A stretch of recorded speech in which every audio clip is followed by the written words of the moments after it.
Welcome to GK mind. আজকে আমরা দেখব মোস্ট ইম্পর্ট্যান্ট আর্টিকেলগুলি এবং সমস্ত পরীক্ষায় ঘুরে ফিরে কিন্তু এগুলোই আসে।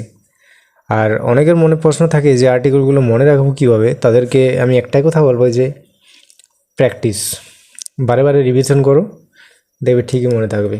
তো প্রথম প্রশ্ন, যে সংবিধানের কোন আর্টিকেলে আইনের চোখে সমতা ইকুয়ালিটি বিফোর ল এর কথা বলা হয়েছে? ইকুয়ালিটি বিফোর ল বলা হয়েছে আর্টিকেল 14। এই ধারণাটি ব্রিটিশ সংবিধান থেকে নেওয়া হয়েছে এবং এটি নাগরিক ও বিদেশি উভয়ই ভোগ করতে পারে। অর্থাৎ শুধুমাত্র যে আমাদের ভারতীয় নাগরিকের জন্য সেটি না, বিদেশিরাও কিন্তু আইনের চোখে সমান। পরের প্রশ্ন, ধর্ম, জাতি, বর্ণ, লিঙ্গ বা জন্মস্থানের ভিত্তিতে বৈষম্য করা যাবে না, এটি কোন আর্টিকেলে বলা আছে? এটি বলা আছে আর্টিকেল 15, আর্টিকেল 15, এবং এটি কেবল ভারতীয় নাগরিকদের জন্যই প্রযোজ্য, বিদেশিদের জন্য নয়। আর্টিকেল 14 কিন্তু ভারতীয় এবং বিদেশি সকলের জন্য, সকলের ক্ষেত্রে প্রযোজ্য, আইনের চোখে সমান। কিন্তু আর্টিকেল 15 শুধুমাত্র ভারতীয় নাগরিকদের জন্য। দোকান, রেস্তোরাঁ বা সরকারি বিনোদনমূলক স্থানে প্রবেশে কোনো বাধা দেওয়া যাবে না। পরের প্রশ্ন, সরকারি চাকরির ক্ষেত্রে সমান সুযোগ কোন আর্টিকেলে বর্ণিত আছে? সরকারি চাকরির ক্ষেত্রে সমান সুযোগের কথা বলা আছে আর্টিকেল 16। রাষ্ট্র কোনো নাগরিকের সাথে ধর্ম বা লিঙ্গের ভিত্তিতে চাকরির বৈষম্য করবে না, এটি এই আর্টিকেলের মূল উদ্দেশ্য। পরের প্রশ্ন, অস্পৃশ্যতা দূরীকরণ, অ্যাবলিশন অফ আনটাচেবিলিটি, এটি খুবই গুরুত্বপূর্ণ একটি প্রশ্ন। এটি বলা আছে আর্টিকেল 17, আর্টিকেল 17, আনটাচেবিলিটি। পরের প্রশ্ন, সংবিধানে কত নম্বর অনুচ্ছেদ অনুযায়ী রাষ্ট্র কোনো খেতাব বা উপাধি, অ্যাবলিশন অফ টাইটেল, প্রদান করতে পারবে না, খেতাব বা উপাধি প্রদান করতে পারবে না? Article 18, article 18। সামরিক এবং শিক্ষাগত উপাধি ছাড়া সব উপাধি কিন্তু নিষিদ্ধ। এবং ভারতরত্ন বা যে পদ্ম পুরস্কারগুলো সরকার প্রদান করেন, সেগুলো কিন্তু নামের আগে ব্যবহার করা যাবে না। আর বিদেশি রাষ্ট্রের থেকে কোনো উপাধি নিতে গেলে রাষ্ট্রপতির অনুমতি লাগে। পরের প্রশ্ন, সংবিধানের 19 নম্বর আর্টিকেলে বর্তমানে কটি স্বাধীনতার অধিকার রয়েছে? কটি মৌলিক অধিকার আমাদের আছে? 6টি। আগে ছিল 7টি। সম্পত্তির অধিকারকে বাদ দেওয়া হয়েছে এবং কেবল ভারতীয় নাগরিকদের জন্য এগুলি প্রযোজ্য। যুদ্ধ বা বহিরাগত আগ্রাসনের কারণে ঘোষিত জাতীয় জরুরি অবস্থা চলাকালীন 19 অনুচ্ছেদের 6টি স্বাধীনতা স্থগিত হয়ে যায়। জাতীয় জরুরি অবস্থা আমরা কি জানি, আমাদের কটি জরুরি অবস্থার কথা বলা আছে? 3টি জরুরি অবস্থা, 352, 356 এবং 360, যেগুলো আমরা আগে দেখব, আগে কোশ্চেনগুলো আছে। তো যে 352 যে জাতীয় জরুরি অবস্থা, সেই জাতীয় জরুরি অবস্থার কারণে আমাদের এই যে মৌলিক অধিকার, যে 6টি মৌলিক অধিকার আছে, সেগুলো কিন্তু স্থগিত হয়ে যায়। পরের প্রশ্ন, জীবন ও ব্যক্তিগত স্বাধীনতার অধিকার, protection of life and liberty, কোন আর্টিকেলে বর্ণিত আছে? এটি আছে আর্টিকেল 21, এবং এই আর্টিকেলটিকে জরুরি অবস্থাতেও কিন্তু স্থগিত করা যায় না। আর্টিকেল 19কে জরুরি অবস্থায় স্থগিত করা যায়, কিন্তু আর্টিকেল 21কে স্থগিত করা যায় না। এটি নাগরিক এবং বিদেশি উভয়ের ক্ষেত্রে সমানভাবে প্রযোজ্য। পরের প্রশ্ন, 6 থেকে 14 বছর বয়সী শিশুদের শিক্ষার অধিকার, রাইট টু এডুকেশন, কোন আর্টিকেলে আছে? এটি আছে আর্টিকেল 21A। 2002 সালে 86তম সংশোধনীতে এটি যুক্ত হয় এবং শিক্ষার অধিকার আইন বা রাইট টু এডুকেশন আছে 2009 সালে পাস হয়। এটি কিন্তু বারবার পরীক্ষা আসে।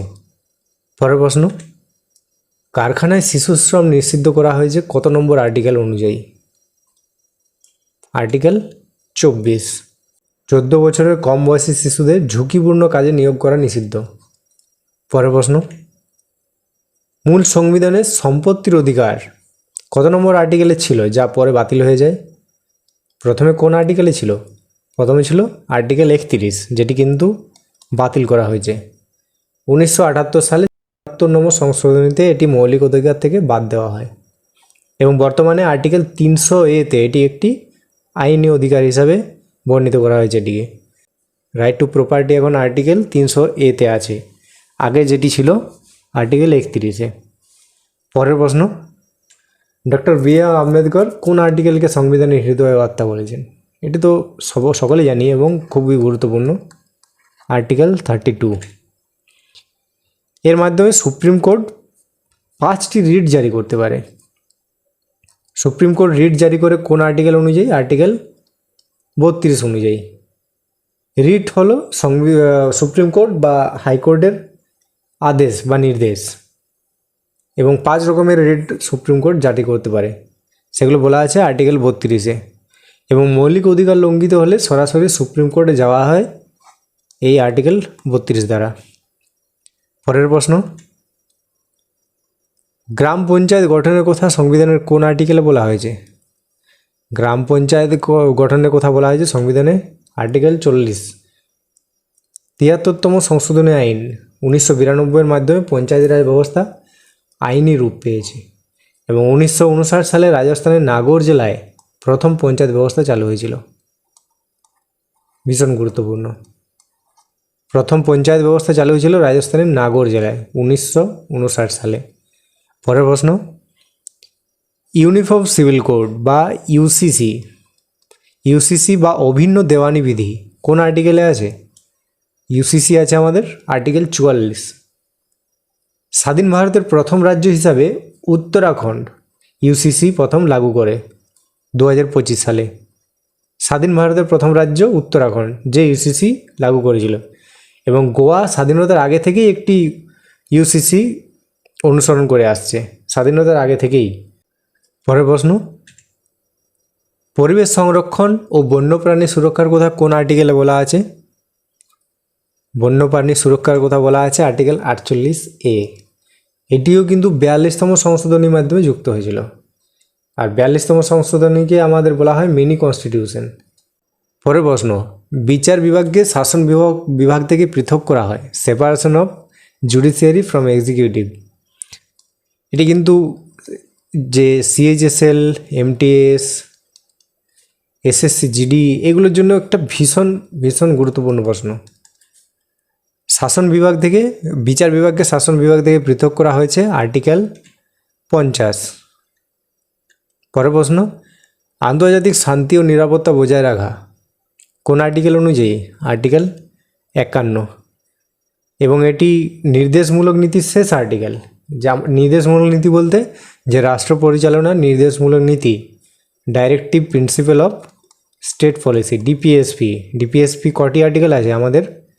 36 থেকে 51। এই 51 নম্বর আর্টিকেল হলো ডিপিএসপির শেষ আর্টিকেল। এতে বলা আছে আন্তর্জাতিক শান্তি ও নিরাপত্তা বজায় রাখার কথা, এবং ভারতের বিদেশ নীতি মূলত এই আর্টিকেলের উপর ভিত্তি করে গড়ে উঠেছে।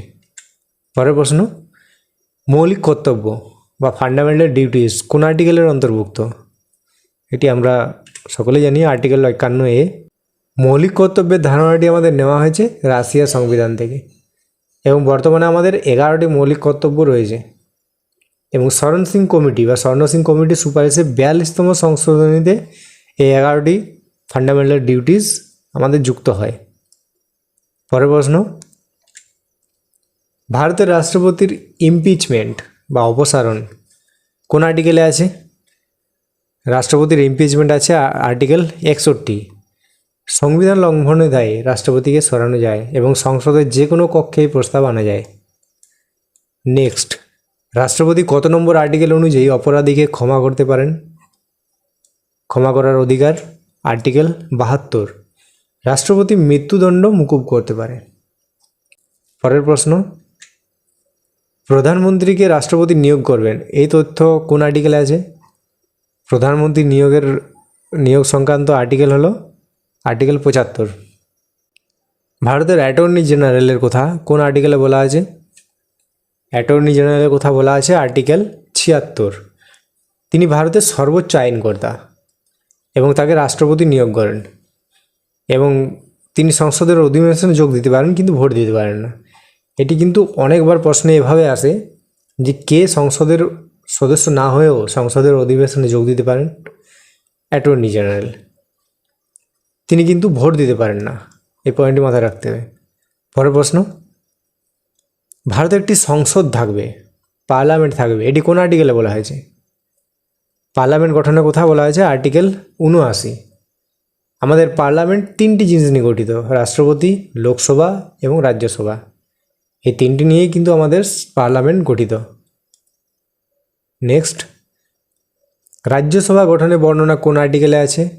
রাজ্যসভা আছে আমাদের আর্টিকেল 80, এবং এটি একটি স্থায়ী কক্ষ, এটি কখনো ভেঙে দেওয়া যায় না। আর আমাদের লোকসভা কিন্তু ভঙ্গ করা যায়, লোকসভা ভঙ্গ করা যায়, কিন্তু রাজ্যসভা কখনোই ভঙ্গ করা যায় না। এবং রাজ্যসভা হলো একটি স্থায়ী কক্ষ, ভীষণ গুরুত্বপূর্ণ, মনে রাখতে হবে।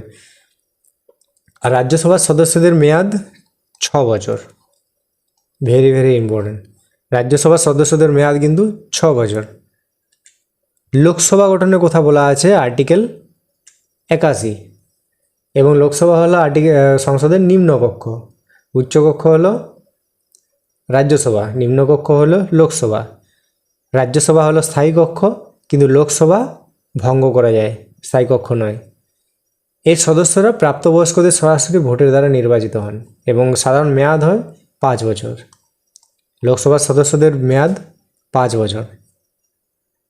নেক্সট, লোকসভার স্পিকার ও ডেপুটি স্পিকারের পদের কথা কোন আর্টিকেলে বলা আছে? লোকসভার স্পিকার বলা আছে আর্টিকেল 93, এবং লোকসভার সদস্যরা নিজেদের মধ্যে থেকে স্পিকার নির্বাচন করেন। আর লোকসভা ভেঙে গেলেও স্পিকার তার পদে আসীন থাকেন। লোকসভা আমরা তো জানি যে লোকসভা ভঙ্গ করা যায়, প্রধানমন্ত্রী যদি ইস্তফা দেন বা নো কনফিডেন্স মোশন যদি লাগু করা হয় তাহলে কিন্তু লোকসভা ভেঙে যেতে পারে। আর লোকসভা ভেঙে গেলেও কিন্তু স্পিকার তার পদে আসীন থাকেন, এটিও একটি গুরুত্বপূর্ণ পয়েন্ট। পরের প্রশ্ন, সংসদের 2 কক্ষের যুগ্ম অধিবেশন জয়েন্ট সিটিং কোন আর্টিকেল অনুযায়ী ডাকা হয়? জয়েন্ট সিটিং কিন্তু একটি গুরুত্বপূর্ণ টপিক। জয়েন্ট সিটিং ডাকা হয় আর্টিকেল 108। কোনো বিল নিয়ে আর অচল অবস্থা তৈরি হলে এটি ডাকা হয়, এবং এটি ডাকেন রাষ্ট্রপতি, কিন্তু সভাপতিত্ব করেন লোকসভার স্পিকার। আর এটি কেবলমাত্র অর্থ বিলের ক্ষেত্রে প্রযোজ্য নয়, এটি কেবলমাত্র সাধারণ বিলের ক্ষেত্রেই প্রযোজ্য। এই পয়েন্টটিও মাথায় রাখতে হবে, অর্থ বিলের ক্ষেত্রে যুগ্ম অধিবেশন কিন্তু প্রযোজ্য নয়। পরের প্রশ্ন, অর্থ বিলের সংজ্ঞা কত নম্বর আর্টিকেলে দেওয়া আছে? মানি বিল আছে আমাদের আর্টিকেল 110। আর এই প্রত্যেকটি পয়েন্টে কিন্তু গুরুত্বপূর্ণ। কোনো বিল অর্থ বিল কিনা তারা নির্ণয় করেন লোকসভার স্পিকার। অর্থ বিল কেবলমাত্র লোকসভাতেই পেশ করা যায়, এবং রাজ্যসভা এটি বড়জোর 14 দিন আটকে রাখতে পারেন। প্রত্যেকটি পয়েন্টে কিন্তু গুরুত্বপূর্ণ। পরের প্রশ্ন, সংবিধানে কোন আর্টিকেলে বাজেট বা বার্ষিক আর্থিক বিবরণীর কথা বলা হয়েছে? আমাদের বা অ্যানুয়াল ফাইন্যান্সিয়াল স্টেটমেন্ট বলা হয়েছে আমাদের আর্টিকেল 112, এবং সংবিধানে বাজেট শব্দটি সরাসরি নেই, একে বলা হয়েছে অ্যানুয়াল ফাইন্যান্সিয়াল স্টেটমেন্ট, এবং এটি রাষ্ট্রপতির সম্মতিতে পেশ হয়। এতে 1 বছরের সম্ভাব্য আয় ও ব্যয়ের হিসাব থাকে। পরের প্রশ্ন, সুপ্রিম কোর্টের বিচারপতিদের নিয়োগ ও কোর্ট গঠন কোন আর্টিকেলে বর্ণিত? সুপ্রিম কোর্টের বিচারপতিদের নিয়োগ আর্টিকেল 124। রাষ্ট্রপতি সুপ্রিম কোর্টের কাছে কোনো বিষয়ে পরামর্শ চাইতে পারেন, এটি কোন আর্টিকেল অনুযায়ী? আর্টিকেল 143। খুবই গুরুত্বপূর্ণ একটি পয়েন্ট। সুপ্রিম কোর্ট পরামর্শ দিতে কিন্তু বাধ্য নন, এবং রাষ্ট্রপতি সেই পরামর্শ মানতেও বাধ্য নন। এই পয়েন্টগুলো মাথায় রাখতে হবে। পরের প্রশ্ন, ভারতের ক্যাগ বা কন্ট্রোলার অ্যান্ড অডিটর জেনারেল কোন আর্টিকেলে বর্ণিত আছে? ক্যাগ বর্ণিত আছে আর্টিকেল 148, এবং তাকে পাবলিক পার্সের অভিভাবক বলা হয়, guardian of public purse, guardian of the public purse বলা হয়। তার পদের মেয়াদ 6 বছর বা 65 বছর, যেটি আগে হয়। পরের প্রশ্ন, প্রত্যেক রাজ্যের জন্য একজন রাজ্যপাল থাকবেন, এটি কোন আর্টিকেলে বলা আছে? রাজ্যপাল গঠনের কথা বলা আছে আর্টিকেল 153, এবং তিনি রাষ্ট্রপতি দ্বারা নিযুক্ত হন, এবং একই ব্যক্তি একাধিক রাজ্যের রাজ্যপাল কিন্তু হতে পারেন, একই ব্যক্তি একাধিক রাজ্যের রাজ্যপাল হতে পারেন। পরের প্রশ্ন, রাজ্যপাল কোনো সাজাপ্রাপ্ত ব্যক্তিকে ক্ষমা বা দণ্ড করতে কমাতে পারেন কোন আর্টিকেল অনুযায়ী? আর্টিকেল 161, এবং এটি রাষ্ট্রপতির 72 নম্বর আর্টিকেলের ক্ষমতার মতোই, তবে একটা তফাৎ কি, রাজ্যপাল মৃত্যুদণ্ড মুকুব করতে পারেন না, তিনি কেবল রাজ্য আইনের অধীনে অপরাধীদের ক্ষমা করতে পারেন। নেক্সট, রাজ্যের অ্যাডভোকেট জেনারেল নিয়োগ কোন আর্টিকেলের অন্তর্গত? অ্যাডভোকেট জেনারেল আছে 165, এটি রাজ্যের সর্বোচ্চ আইনি কর্মকর্তা। এবং কেন্দ্রের সর্বোচ্চ আইনি কর্মকর্তাকে অ্যাটর্নি জেনারেল। অ্যাটর্নি জেনারেলের কথা বলা আছে আর্টিকেল 76, অ্যাডভোকেট জেনারেলের কথা বলা আছে আর্টিকেল 165। এবং অ্যাডভোকেট জেনারেলকে নিয়োগ করেন রাজ্যপাল, আর অ্যাটর্নি জেনারেলকে নিয়োগ করেন রাষ্ট্রপতি। পরের প্রশ্ন, হাইকোর্ট গঠন ও বিচারপতি নিয়োগ কোন আর্টিকেলে বর্ণিত?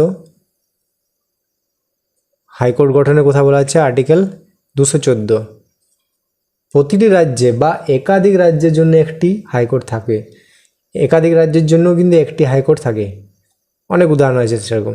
বর্তমানে মোট 25টি হাইকোর্ট আছে। এবং হাইকোর্টের বিচারপতিদেরও রাষ্ট্রপতি নিয়োগ করেন, সুপ্রিম কোর্টের বিচারপতিদেরও রাষ্ট্রপতি নিয়োগ করেন। সুপ্রিম কোর্ট গঠন ও বিচারপতিদের নিয়োগ আর্টিকেল 124, হাইকোর্টের গঠন ও বিচারপতিদের নিয়োগ আর্টিকেল 214।